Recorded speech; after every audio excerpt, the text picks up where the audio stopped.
booked that cabin because the pictures made it seem like the perfect quiet spot, calm and low-key. Pine walls, wide windows, clean desk space. Perfect for a week of work away from city noise. The key was in a lockbox by the porch light, and inside a binder weighted with Wi-Fi info, trail maps, and cheerful notes about black bears. I unpacked in order. Laptop on the dining table, leftovers in the fridge, chargers by the bed. My routines don't change much. I meal prep early, label everything, and keep clutter out of sight, because clutter means work I can't bill for. My night loop is tea, shower, sleep mask, white noise app. The first night was fine. Too quiet, maybe. But when I went to bed, I noticed an interior door near the hallway labeled owner's closet. Deadbolted, no handle play. A thin strip of light glowed beneath it. I assumed it was a maintenance bulb and didn't think much of it, until I saw it again the next night. Same time, around 10. I even checked my phone clock. By the third night, I found myself waiting for it. And when it came, I stared long enough to notice the light shift, like someone walked between it and the door. I made a note in my phone, light under closet, 10:04. Then I made myself tea, because tea fixes stupid thoughts. By night 4, the rational part of me was losing ground. I recorded a 30-second voice memo while standing near the hallway. The playback caught 2 soft clicks, like a light switch, and something too faint to call footsteps. I stared at my phone for a long time before I texted the host, "Hey, just noticed a light under the owner's closet door at night. Is that normal?" The reply came 3 hours later. "Hi there, that room is for supplies. Please don't tamper," smiley face. Something about the smiley face felt off. That night, I knocked. The light turned off immediately. No sound of movement, no lock turning. Just gone. I stood there, waiting, whispering hello into the dark, like maybe this was a misunderstanding both of us could fix. I backed up to the table, grabbed my laptop, and aimed the camera down the hall. I opened the feed on my phone and watched from the couch. On my screen, for half a second, something crossed the gap. A rounded shadow, like a knee or a hand resting against the floor. That was the first time I felt fear. Real, physical fear that didn't belong to logic. I whispered, "Who's there?" to no one. I tried to work the next day, but kept looking down the hallway. I could still see that door in my head. The outline of it, the brass bolt, the way the light died when I touched it. By nightfall, I couldn't stop watching it.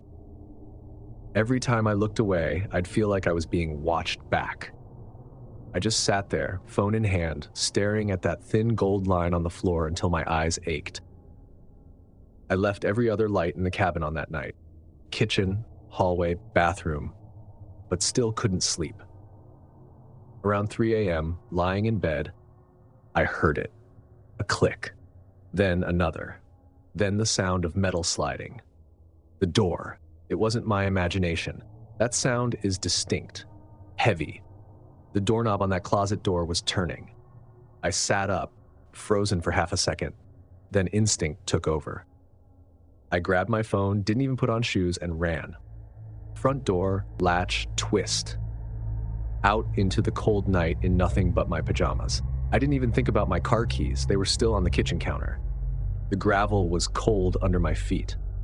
I backed away from the porch, watching the cabin. Every light was still on. I dialed 911 with shaking hands. Told them someone was inside the cabin, but I heard a door unlocking from the inside. The dispatcher asked if I was safe. I said I was outside, barefoot, freezing. She told me to stay where I was, wait for deputies. The wind in the trees was loud. 15 minutes later, flashing lights painted the trees blue and red. The deputies checked the cabin, guns drawn. One of them asked for my code and entry details. They swept the rooms, checked windows, attic, crawl space. Nothing. The owner's closet was locked again. No footprints inside, No tools, no sign of tampering. They couldn't legally force the door without probable cause. One deputy knelt, shone his flashlight at the bottom seam. He said, "Looks sealed from the inside." He didn't sound convinced. I spent the rest of the night outside, wrapped in a blanket they gave me, waiting for them to finish their report. When the deputy finally told me it was safe to go back in, I told him I wasn't staying another minute. I drove barefoot to a motel 20 minutes away and sat in the parking lot until dawn. The next morning, I got a message from the host. "We regret you felt uncomfortable. Your reservation has been canceled and partially refunded. No apology." Just the kind of phrasing lawyers sign off on. 2 days later, a friend of mine sent me a Reddit thread about hidden living spaces and dual-use rentals. People finding rooms with internal locks, fake walls, or shared basements. I didn't click through. I didn't want new shapes for the fear I already had. Now, when I stay anywhere new, I do what I call the light test. I turn off every lamp, every overhead, and stand in the dark. If there's a glow from under any closed door, I leave. I didn't get my full refund. I didn't care. What I can't forget isn't the glow. It's the sound of that doorknob turning, slow and heavy, while I was lying there too scared to move. That clean, mechanical certainty that something on the other side wanted out and knew how.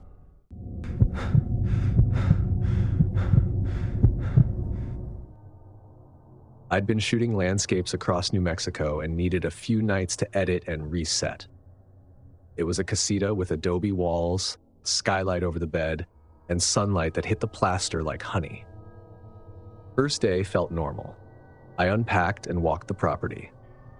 The bedroom mirror caught my eye right away. A tall, wood-framed piece bolted opposite the bed. It threw beautiful light in the morning, so I snapped a shaving mirror test shot.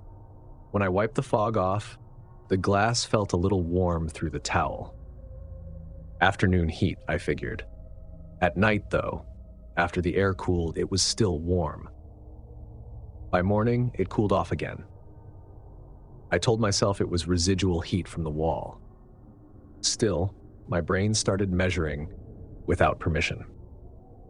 I killed time on the road with little tests, so I killed the lamps and swept my phone flashlight across the mirror. In the reflection, I caught a faint grid pattern, like a crosshatch behind the glass. It flickered, gone if I moved an inch. Probably the backing mesh, I told myself. But the curiosity had already hooked. I grabbed my pocket compass and stud finder from my camera kit. The compass needle twitched near the mirror edges. The stud finder beeped where there shouldn't be studs. Down by the frame, the caulk line looked uneven, thick at the bottom like someone patched a gap fast. I pressed it lightly. It flexed. I slid a plastic hotel key into the seam and levered just enough to peek. The mirror shifted a fraction of an inch, revealing a 2-inch cavity behind it. Inside sat a small gray plate glued to the back of the mirror, wires dropping through a hole in the drywall. The surface was dotted like vent holes on a transmitter. I knew that pattern. RF hardware. I stepped back. My heart was already beating so fast that it was difficult to even think. I opened a Wi-Fi analyzer on my phone. Dozens of networks popped up, but one unnamed spiked whenever I moved closer to the mirror. Step back, signal dropped. Step forward, peaked. Through the window, the neighboring guest house sat dark. The listing said vacant. Yet through the blinds, a tiny red LED pulsed once, then held steady. I slipped outside with my phone light low. Along the property line, the neighboring window was covered in black film. In the center, a punched-out circle, exactly lens height, aimed straight at where that mirror hung. I went back inside and locked the door. Took photos of everything. The caulk seam, the transmitter, the hole. My hands were shaking. Then I called Airbnb. I kept it clinical. Hidden hardware behind mirror, transmitter plate, unknown network, line of sight through neighbor's window. The rep started her script, "Thank you for bringing this to our attention," but paused when I said the word camera. She told me to contact local authorities. 2 police officers arrived 20 minutes later. Both polite, both skeptical. I showed them the mirror gap and the cable disappearing into the wall. One followed the baseboards with his flashlight. "Goes through to the next unit," he said. While we talked, a gray Subaru pulled up. The guy introduced himself as the co-host. Friendly smile, quick voice. Said it was just a signal booster for the property Wi-Fi. The second officer asked him to unlock the neighbor unit. He didn't have the key. The first officer pried off a decorative sconce on our side of the wall.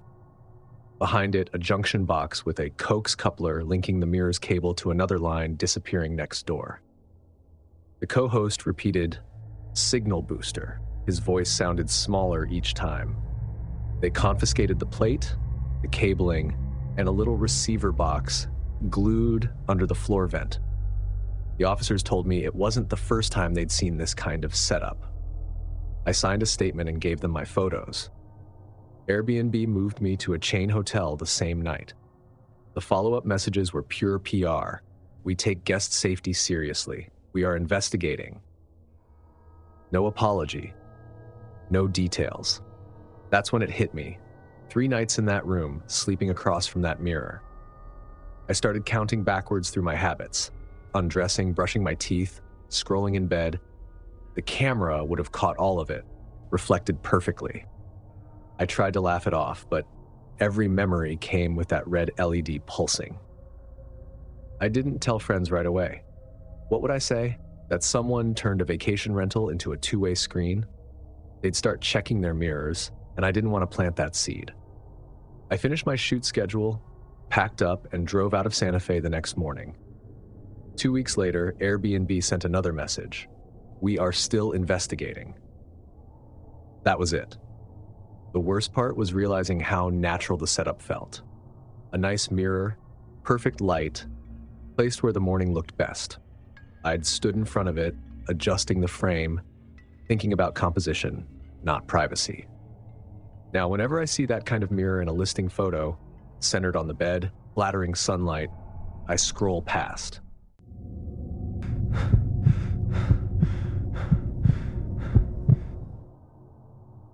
I've always been the kind of person who tries to see the good in people. Maybe that's the teacher in me, always looking for potential, even in strangers.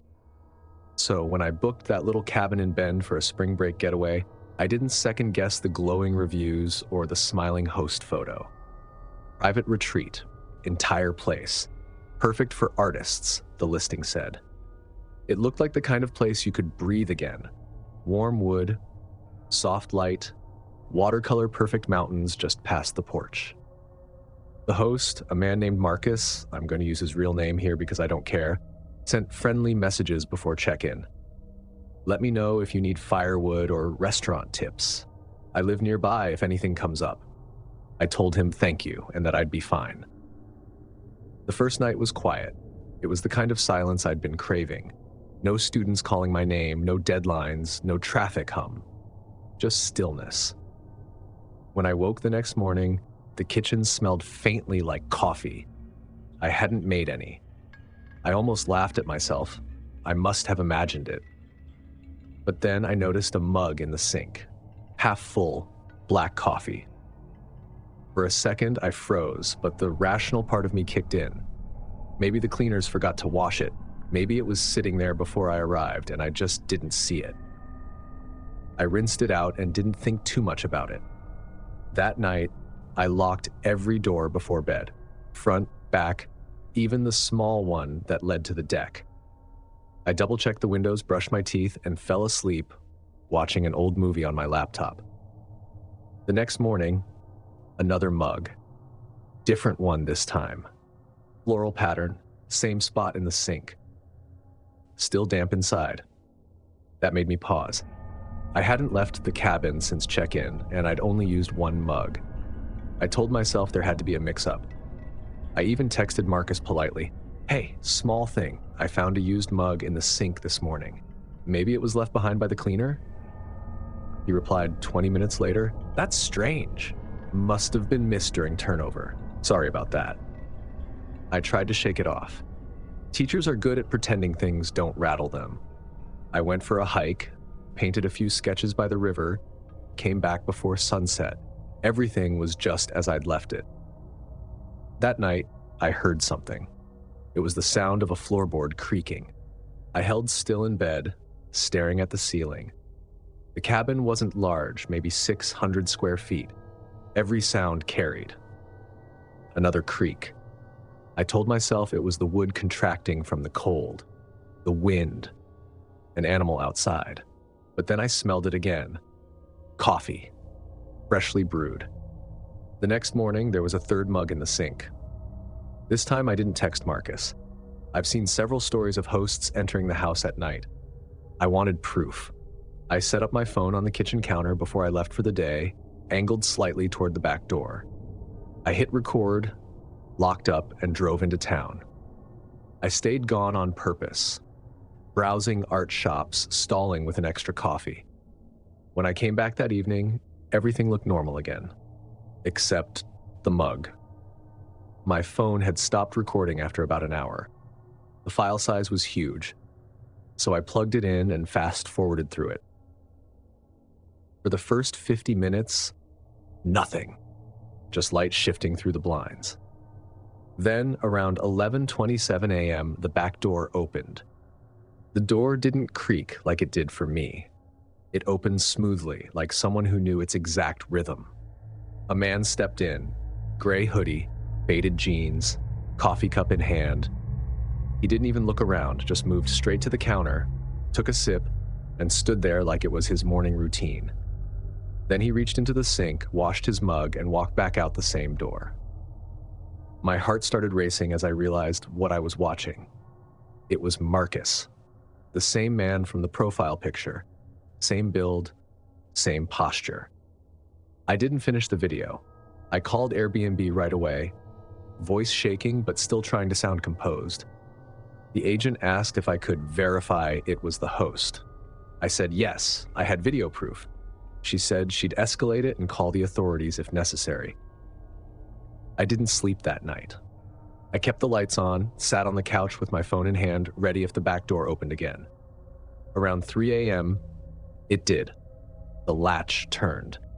I was already on my feet, phone clutched, whispering to the 911 operator before the door even opened all the way. The dispatcher told me to leave immediately and wait outside. I slipped on my sneakers and ran out into the freezing night. The sky was so clear it almost felt cruel. I hid behind my car, whispering updates to the dispatcher while keeping my eyes on the cabin. Police arrived 8 minutes later. They went in first, flashlights moving through the windows. They came out with Marcus. He wasn't fighting. He looked embarrassed. Kept saying, "I was just checking on the property, making sure everything's okay." The officers talked to me after. They said Marcus claimed he lived nearby and entered to inspect for leaks and power issues. He had keys, of course. I asked how long he'd been doing it. The officer said, "Long enough that you caught him." Airbnb refunded me the full stay. "We're deeply sorry," they said. "This host has been suspended pending investigation." They used the kind of language that makes things sound clean, but it didn't feel clean. He didn't sneak in to steal or hurt me. He just came back, night after night, because he could.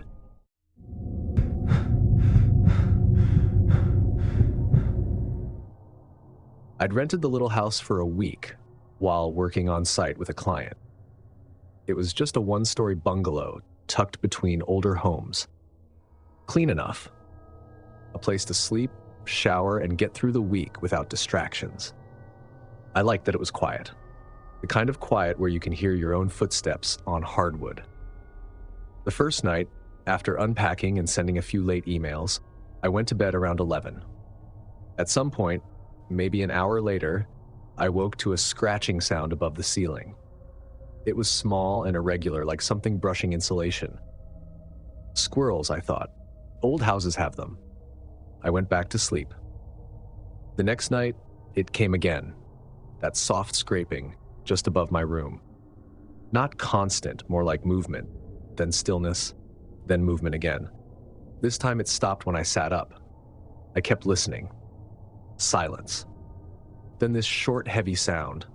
Not a quick scurry, something heavier. By the third night, I couldn't ignore it anymore. I left the lamp on, sat in bed, and waited. Around midnight, the house settled. The fridge clicked off, and I heard it. One slow drag across the ceiling, right over my head. I cleared my throat and said, "Hey." It stopped. The silence that followed didn't feel empty. It felt listening. The next morning, I checked the roofline from outside. No branches touching the house, no loose panels, nothing that could have caused it. That evening, while cooking dinner, I noticed a fine layer of dust on the hallway floor, right beneath the small square hatch that led to the attic. I hadn't seen it before. It looked like insulation dust, light gray, powdery, disturbed recently. I told myself it was from the air vent, but something about it looked too specific, a small scatter like from a shoe.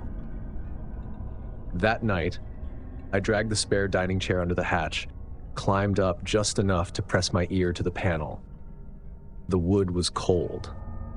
I couldn't hear anything, but I swear the air on the other side felt somehow warmer, like someone had been breathing up there. I came down, pushed the chair back, and locked my bedroom door. Sometime after 2 a.m., I woke again. Not from sound, but from pressure. You know when the air in a room feels off, like it's holding something? I stared at the ceiling, waiting. Then came a short tap near the wall. Another. Then a slow drag, right to the center. I whispered, "No." Not even sure why. It just slipped out. The next morning, I messaged the host. "Hey, think you might have an animal in the attic. Heard some noises last few nights."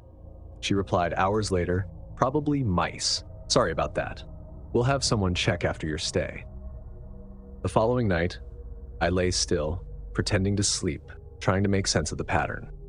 It wasn't random. The noises came like cautious movement.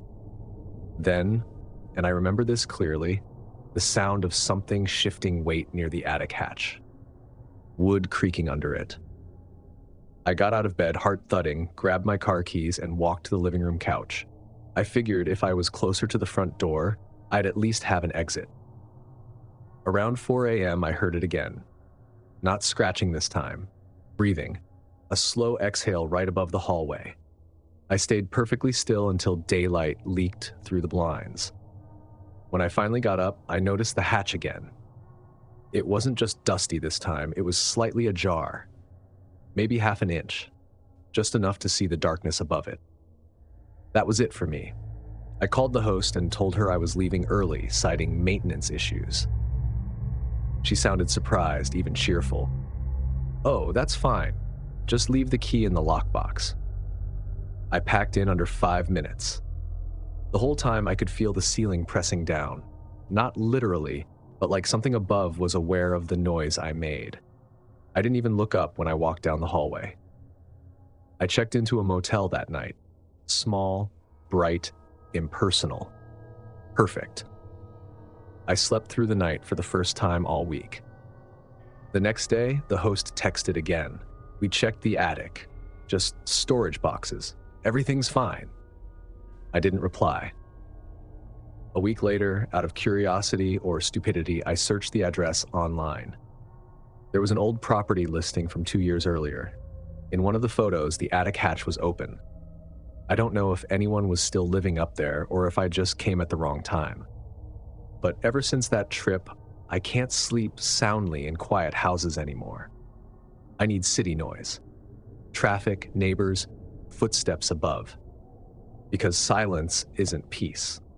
Sometimes silence just means someone's waiting for you to stop listening.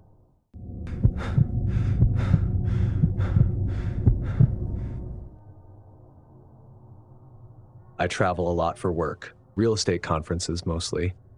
I'm a realtor, so I've seen every kind of rental from beautiful to barely legal. When I booked that Denver condo, I wasn't expecting trouble. It looked professional. Clean white walls, mid-century furniture, even a welcome card on the counter in the photos. Entire condo, self-check-in, Great for business stays. Perfect. I know when a listing feels off. This one didn't. The keypad worked fine. Inside smelled like cleaning spray and wood polish. Everything matched the photos exactly. Same couch, same pillows, same lamp angled just right for the listing picture. I unpacked, poured a drink, and sat on the couch to check emails. It was quiet, almost too quiet. You can tell when a place feels freshly used. The air moves different, the dust hasn't settled. But there were little details that didn't fit. Mail on the counter, fresh envelopes dated just days before. None of them had the host's name on them. A couple were from a local elementary school. In the bedroom, I found children's drawings taped to the wall. Stick figures, bright colors, the word "Dad" written in block letters. The framed photos on the dresser showed a family. A man, a woman, a young boy. None of them looked like the man from the host profile. I remember thinking maybe the host managed it for someone else. Happens all the time. Still, something about it felt too lived in. In the bathroom, the towels were damp. A pair of worn slippers sat near the tub. Not placed, left. Like someone had stepped out and planned to come back. That night, I couldn't stop thinking I'd walked into the wrong life. I locked the doors, turned off the lights, and told myself I was being paranoid. The second night, I woke to the sound of the front door opening. It wasn't loud, just that soft, slow click of a deadbolt turning. I lay still, half hoping it was the wind. Then came the heavy footsteps, a man's voice low, angry. "Who's in my house?" I sat up fast, heart pounding so hard it hurt. I rented this place, I said, voice cracking. "It's an Airbnb." The man stepped into the room holding a gun. "Liar," he said. "Get on the floor." He flicked on the light. His hands were shaking. He looked terrified, but not like me. His fear was of losing something, not dying. "I swear," I said. "I booked it online. Look." I reached for my phone, but he barked, "Don't move." He tied my wrists with a belt from the closet, told me to lie on the floor. He kept the gun pointed at me the whole time. I tried to explain again. The host's name was Daniel. He sent me the code. The man didn't respond. He paced. His eyes kept darting to the family photos on the wall. "My kids' drawings are in here," he said finally, voice cracking. "You think I don't know my own damn house?" I didn't. I had no idea what to say. He called someone, his wife maybe, told her to call the police. Then he dragged a chair in front of the door and sat down, still aiming the gun. Every few seconds he'd whisper to himself, "This is insane. Who are you?" I told him everything I could remember. The listing, the messages, the price, the check-in instructions. He just kept shaking his head. "Show me," he said finally. My phone was on the nightstand. He picked it up, unlocked it with my thumb, and looked at the app. I watched him scroll through the listing photos. His face changed. This is my house," he said. "These are my photos." He lowered the gun slightly, but didn't put it down. The silence after that was worse than the shouting. We waited. It felt like hours, but later the police report said it was 36 minutes before the officers arrived. They came in with flashlights drawn, shouting commands. The man dropped the gun immediately and backed away from me, still trembling. I couldn't even stand at first. My hands were numb from the belt. Once they sorted us out, the pieces started to make sense. The man and his family had gone on vacation the week before. Someone had broken into their email, stolen the real estate photos from when they listed the house for sale last year, and used them to create a fake Airbnb page. The host wasn't real. The lockbox on the door had been placed there just days earlier. The family had no idea it even existed. I'd walked into someone's real home, slept in their bed, used their plates, and never questioned it because everything matched the pictures. The officers told me I was lucky the man hadn't pulled the trigger before I woke up. They said that twice. Airbnb refunded everything, sent a generic apology email, said they were investigating the fraudulent listing. The homeowner never pressed charges. He even called me a week later to apologize, said he couldn't blame me for being fooled. He sounded exhausted, like he hadn't slept since it happened. I told him I understood. I didn't, not really. What stayed with me was the quiet moments after the police left. Standing in that living room, realizing I'd mistaken a stranger's life for a rental. That I'd brushed my teeth in their sink, moved their slippers, and thought nothing of it. It made me realize how easily we trust what looks real online. How quickly we walk into spaces that don't belong to us because a few photos and 5 stars said it was safe. Now, every time I travel, I double-check everything. The address, the permit number, the owner's name. But it doesn't help much, because deep down, I know there's no real way to be sure. I'll always remember the look on that man's face when he realized I wasn't lying. The confusion, the guilt, the fear. He thought he was protecting his home. I thought I was renting one. Turns out, we were both wrong. If you'll never look at a rental key code the same way again, smash that like button, hit subscribe so you never miss the next nightmare, and tell me which story hit you hardest. And if you think staying up all night on the job is safer than sleeping in a stranger's house, think again. Click now to watch 4 disturbing night shift horror stories. Or if you want to keep going, just stay here. Another video on the same theme you just watched will roll right after. Thanks for watching. Stay alert, stay safe, and I'll see you in the next nightmare.